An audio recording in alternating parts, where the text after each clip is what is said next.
दोस्तों, आइए आपके बीच एक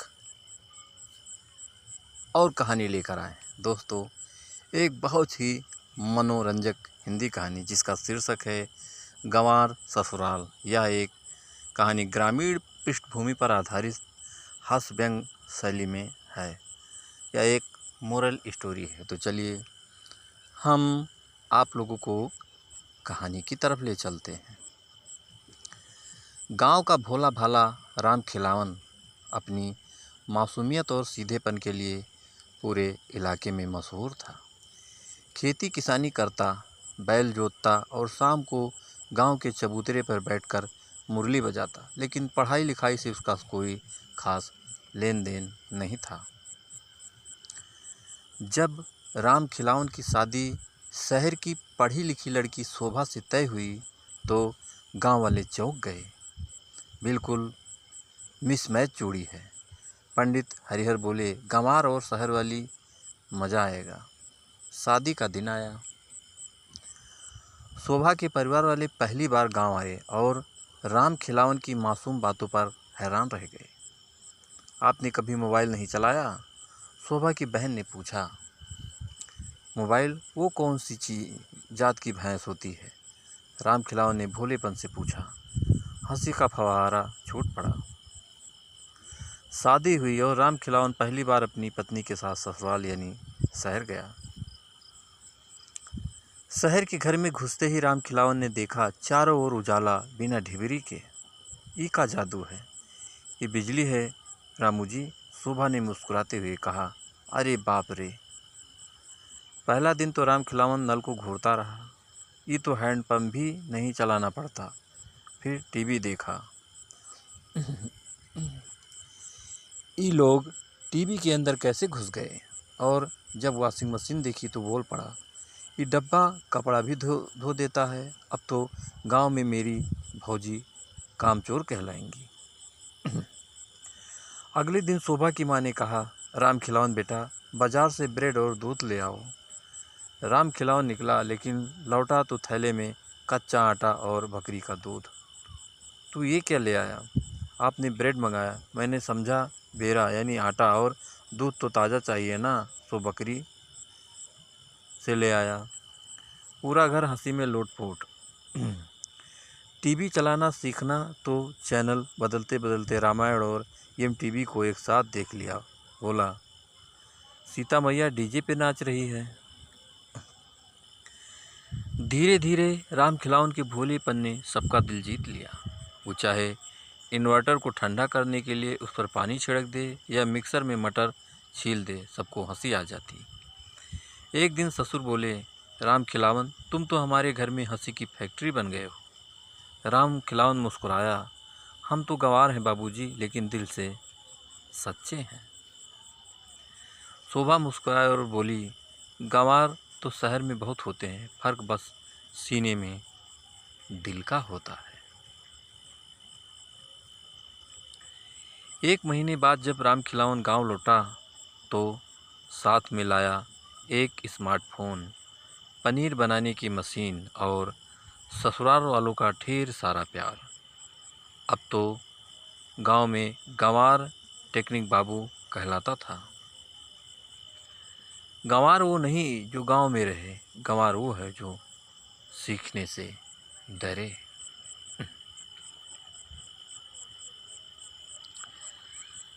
शहर का रंग चढ़ने लगा। राम खिलावन अब शहर की छोटी छोटी बातों में भी मज़ा ढूंढने लगा था। सुबह उठकर दूध वाले को आवाज़ देता, ओए, गाय नहीं आई क्या आज?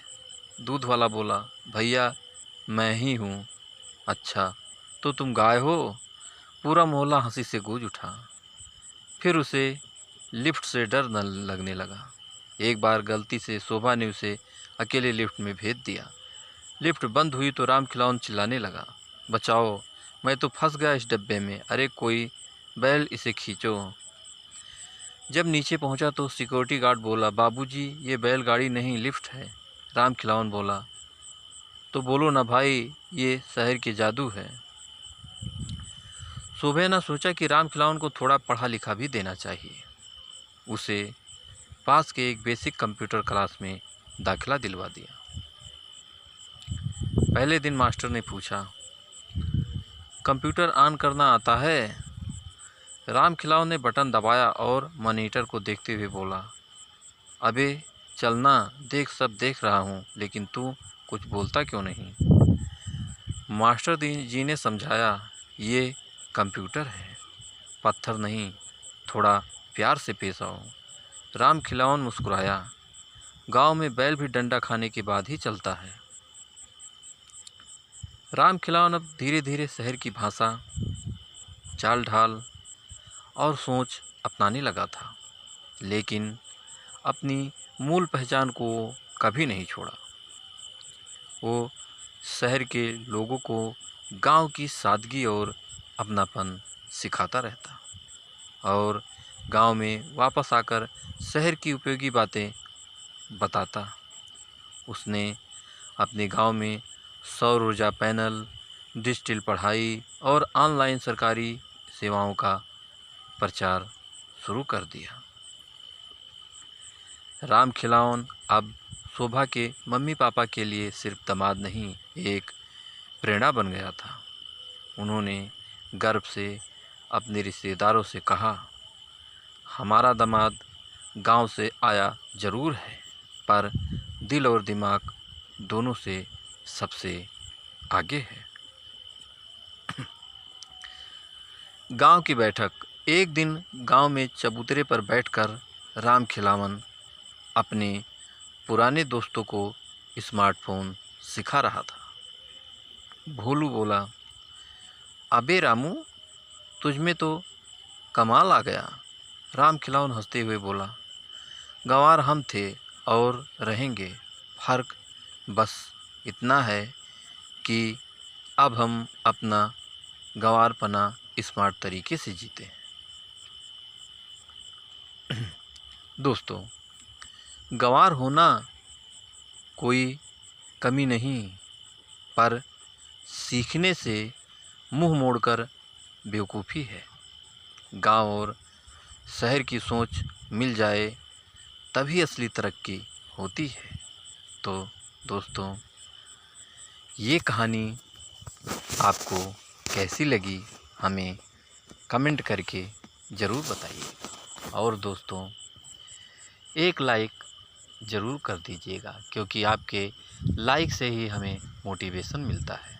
और दोस्तों, अगर अभी तक आप लोगों ने हमारे इस चैनल को सब्सक्राइब नहीं किया है तो प्लीज़ जल्दी से आप हमारे इस चैनल को सब्सक्राइब कर लीजिए, जिससे इसी तरह अच्छी अच्छी और प्यारी प्यारी कहानियाँ आप लोगों के बीच लाता रहूं और आप लोग कहानियों का आनंद उठाते रहें। तो दोस्तों, एक नई कहानी के साथ आप लोगों से फिर मुलाकात होगी। तब तक के लिए